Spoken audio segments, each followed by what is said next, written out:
Oke, kembali lagi bersama Anthony dan hari ini sangat spesial karena saya ingin membahas tentang mobil-mobil yang ramah lingkungan. Tentunya bukan LCGC yang dijual saat ini karena LCGC itu tidak benar-benar ramah lingkungan seperti yang tertuliskan low cost green car dan harganya pun semakin hari semakin tidak terasa murah karena yang beli juga yang punya uang tentunya atau bukan first buyer. Nah, yang mobil yang saya ingin ceritakan ini adalah yang bermesin hybrid, plug-in hybrid, dan full electric. Oke, Hot menelisik dari tahun-tahun sebelumnya, mobil hybrid, plug-in hybrid, full electric tidak banyak dijual di Indonesia karena pajaknya tidak mendukung sama sekali. Kenapa? Karena mobil itu dihitung dua mesin. Yang pertama, mesin bensin dan mesin listrik, jadi pajaknya double. Nah, kenapa kok bisa begitu? Karena ini mengacu pada peraturan pajak yang berlaku sejak zaman dulu. Dan bersyukurlah puji Tuhan akan dirubah, berlaku efektif mulai Oktober 2021. Maka pajak itu akan berubah dan semakin menguntungkan mobil-mobil ramah lingkungan karena diatur berdasarkan emisi bukan berdasarkan besaran cc dan jenis mobilnya. Nah, itu dia yang patut diapresiasi oleh kita semua kepada pemerintah demi merangsang pertumbuhan mobil listrik yang sudah ditargetkan 2025 terjual sebesar 25% dari total penjualan mobil di Indonesia, dan juga menarik investasi mengenai pembuatan baterai di Morowali. Nah, itu dia. Di Morowali, karena banyak cadangan nikel di sana, maka akan diberikan, nah itu, didirikan pabrik baterai mobil listrik. Walaupun untuk bahan litiumnya rencananya akan merecycle litium yang tidak terpakai ya. Saya tidak tahu skemanya bagaimana, tapi ini ke arah yang mendukung. Ada bus merek MAB yang didirikan oleh Bapak Muldoko, yaitu mobil anak bangsa, tapi fokusnya di bus listrik, dan yang baru-baru ini di skuter elektrik. Oke, untuk kendaraan listrik yang bermerek dalam negeri baru sekedar skuter, ya, skuter listrik yang terutama yang disponsori pemerintah adalah Gesits. Ya, sayangnya kalau skuter sih kurang bergengsi dan tidak semua negara itu banyak populasi motor ya. Jadi ya kurang punya nama lah di kancah internasional. Lalu ada prototipe juga e-Amdes by KMB. Oke, itu masih baru prototipe dari Amdes yang sudah ada, itu kendaraan multiguna pedesaan. Yang itu juga bukan mobil, tapi hanya ya sebuah kendaraan untuk masyarakat pedesaan. Dan ada prototipe elektriknya, walaupun belum terrealisasi untuk saat ini, itu mungkin untuk jangka panjang ya. Tapi prinsip kerjanya juga mirip dengan Nissan Kicks e-Power, walaupun ini dengan cara yang lebih sederhana, yaitu mencolokkan seperti yaitu kita nyolokin listrik tapi ada gensetnya gitu, tidak terintegrasi jadinya. Ya itu, tapi masih prototipe. Tapi yang dari merek lain, terutama dari merek Toyota, sudah ada Camry Hybrid, Corolla Hybrid, Sienna Hybrid, Corolla Cross Hybrid yang baru-baru. Lalu ada Alphard Hybrid dan ada Prius plug-in hybrid, tapi ini khusus untuk market fleet terlebih dahulu, yaitu apa ya, Bluebird apa Go-Kart sih. Yes, untuk taksi lah lebih intinya. Lalu dari Hyundai ada Ioniq, yaitu Ioniq Electric ya. Ioniq itu merupakan mobil elektrik pertama yang dijual di Indonesia, walaupun ya juga sama seperti Prius plug-in hybrid. Hyundai Ioniq ini masih dipasarkan untuk Grab taksi dari Bandara Soekarno-Hatta, Jakarta. Oke.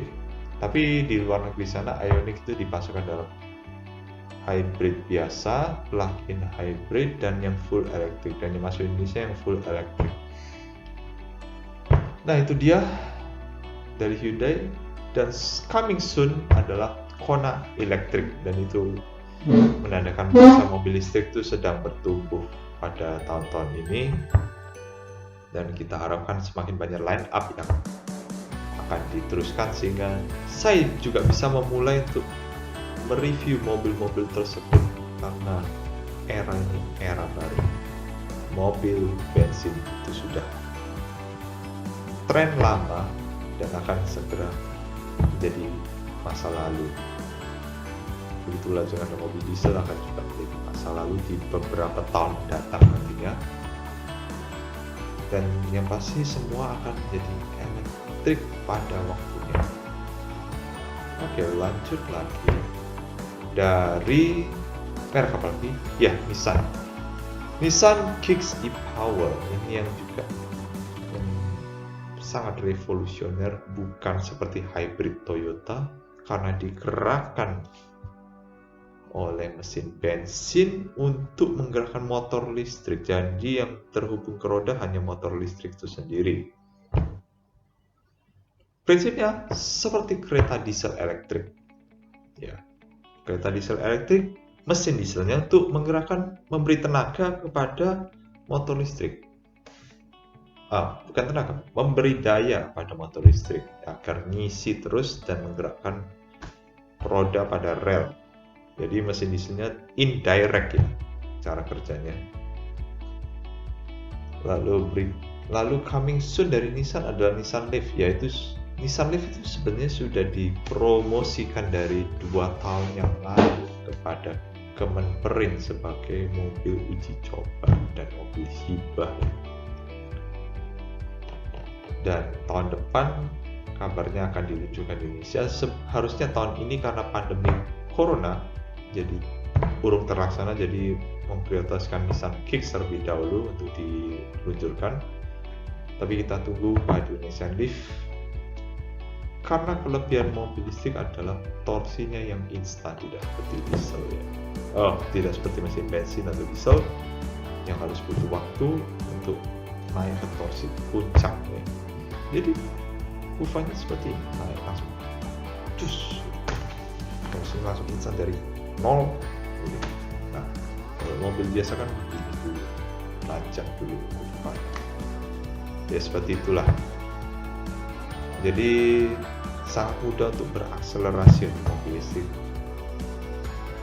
dan juga kecepatannya juga lebih instan ya untuk melaju di kecepatan tinggi itu, bahkan oleh Nissan Leaf sekalipun sangat mudah untuk melaju di kecepatan tinggi, sangat ringan dan sangat cepat sekali seperti Tesla.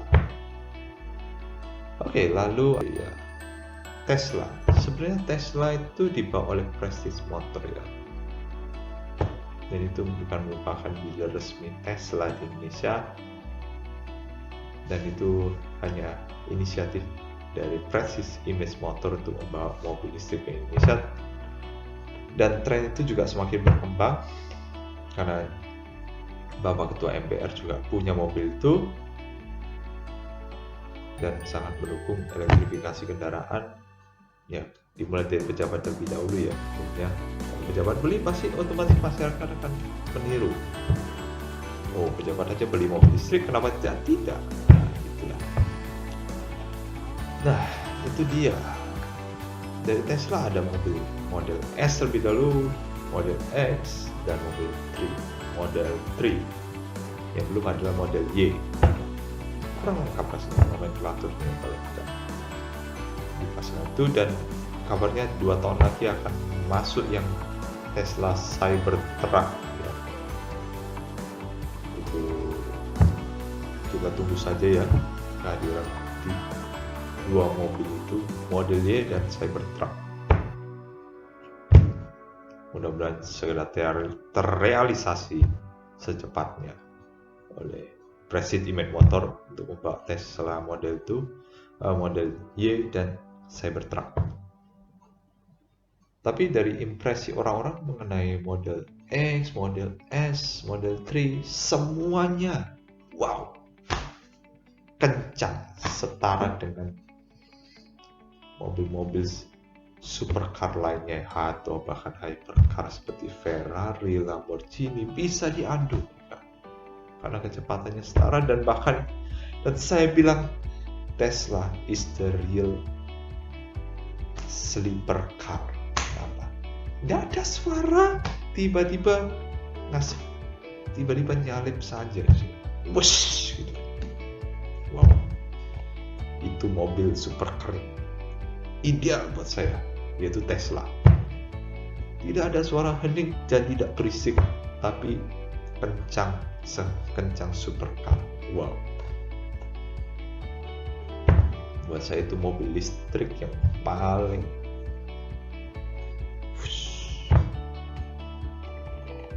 lalu selanjutnya bakal ada Porsche Taycan ya. Presiden Iman Motor sebenarnya sudah membawa Porsche Taycan 4S, tapi itu nanti Porsche Indonesia secara resmi akan meluncurkan itu mobil itu juga ya. Kita tunggu kapan, tidak tahu. Mudah-mudahan dalam waktu dekat ini akan mereka luncurkan, karena itu mobil listrik pertama Porsche ya. Dan itu juga menjadi rival dari Tesla karena kekencangannya juga sama seperti supercar dan sleeper juga tentunya. Entah mobil apa lagi yang bakal masuk Indonesia.